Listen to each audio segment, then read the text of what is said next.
Hello student, आप लोग कैसे हैं। आज हम फिर से एक नए चैप्टर के साथ आप लोग के सामने उपस्थित हुआ हूँ। आज हम पढ़ेंगे रेलगाड़ी के 3 क्वेश्चन मैंने लिया हुआ है, तीनों को डिस्कशन करेंगे।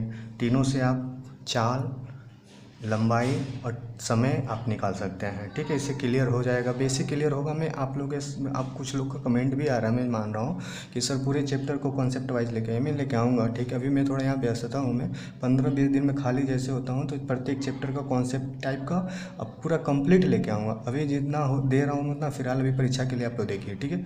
चलते हैं हम लोग इसके कंसेप्ट को देखने के लिए। क्या होगा इसमें, आपको 3 चीज़ें जाननी होती है, ठीक है। चाल, लंबाई और समय को जानना होता है। आप समझेंगे तो चाल गुणे होता है, ठीक है। चाल मतलब यस में हम 5/18 से गुणा करके L/T कर लेते हैं।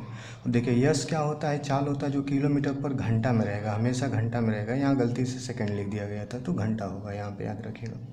यल जो होगा ये मीटर में होगा, ठीक है, जिसको हम लंबाई से प्रदर्शित करते हैं। टी को सेकेंड से प्रदर्शित करते हैं, जिसे समय बोला जाता है। अब इस रूल को जानने के लिए थोड़ा सा इस क्वेश्चन को देखिए, अभी क्लियर हो जाएगा। बोला क्या गया आपको कि एक रेलगाड़ी 54 किमी प्रति घंटे की गति से चलती है, तो 54 किमी प्रति घंटे की गति से चलती है। रास्ते में एक बिजली के खंभे को पार करने में 20 सेकेंड का समय लेती है, तो रेलगाड़ी की लंबाई क्या होगी। अब देखेंगे यहाँ से कैसे निकालेंगे इसको। तो यस इंटू 5/18 L/T कर दीजिएगा। यस का मान यहाँ 54 किमी प्रति घंटा है ना, ज्यों का त्यों रख दीजिएगा। तो 54 गुणे 5/18 बराबर यल का मान क्या है, निकालना है। अब एक बात और है, जब कोई रेलगाड़ी बिजली के खंभे को पार करती है तो जितनी मीटर लंबी ट्रेन होगी ना उतना ही होगा, ठीक है। तो लंबाई यहाँ पे क्या होगा, नहीं जुटेगा। बिजली खंभा खड़ा होता है, उसकी लंबाई नहीं दी रहती, इसीलिए ट्रेन की लंबाई को यल ही मान के चलिएगा। तो ट्रेन की लंबाई होगी तो यल हो गया, डिवाइडेड बाई टी की वैल्यू कितना है 20 सेकेंड, तो 20 सेकेंड रख लो यहाँ से। इसको क्रॉस करेंगे तो 18 तियाँ 54 हो जाएगा, ठीक है। 5 तियाँ 15 और 15 का क्रॉस गुणा कर लेंगे यहाँ पे ऐसे, तो यल बराबर हो जाएगा इन तीनों का गुणा। तो 3 गुणे 5 गुणे 20 हो जाएगा। तो यल का मान 5 तियाँ 15, 15 दूना 30। तो ट्रेन की लंबाई कितनी आ गई, ठीक है, तो 300 मीटर। अब एक और क्वेश्चन यहाँ देखिएगा। एक ट्रेन 90 किमी प्रति घंटे की गति से चलती हुई 800 मीटर लंबे प्लेटफॉर्म को पार करने में कितना समय लेगी यदि ट्रेन की लंबाई कितना दे रखा है। यहाँ पे ट्रेन की लंबाई दे रखा है, यहाँ प्लेटफॉर्म भी दे रखा है। यहाँ क्वेश्चन थोड़ा सा अलग हो जाएगा। देखिए कि ट्रेन की लंबाई है और यहाँ पे प्लेटफॉर्म मान के चलिए कोई है।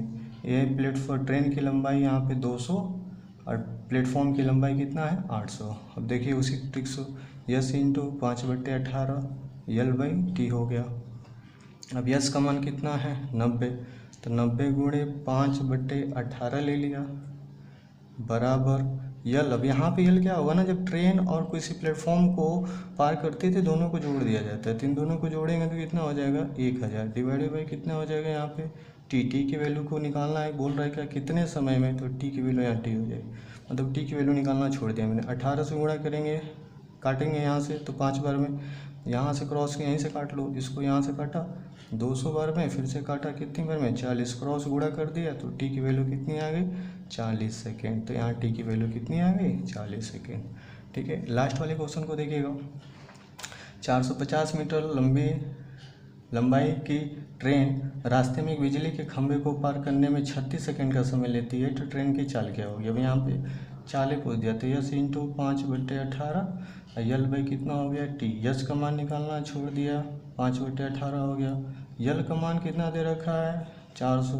अब किसको, फिर से बिजली के खंभे को, तो मैंने अभी बताया था कि पहले वाले क्वेश्चन में इसमें कि बिजली खंभे को पार करते तो जितना मीटर लंबी ट्रेन होगी उतना ही लंबाई रखेंगे। तो 450 बट्टा में टी की वैल्यू कितना देगा 36 सेकेंड।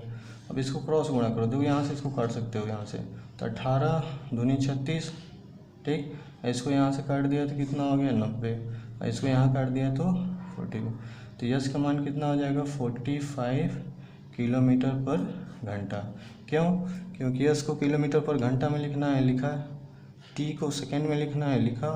यल को मीटर में लिखा, ठीक है। तो तीनों क्वेश्चन आप इस ट्रिक से समझ सकते हैं। ऐसे भी और भी आप क्वेश्चन बुक से बनाइएगा, सभी क्वेश्चन इस ट्रिक से बन जाएंगे, ठीक है।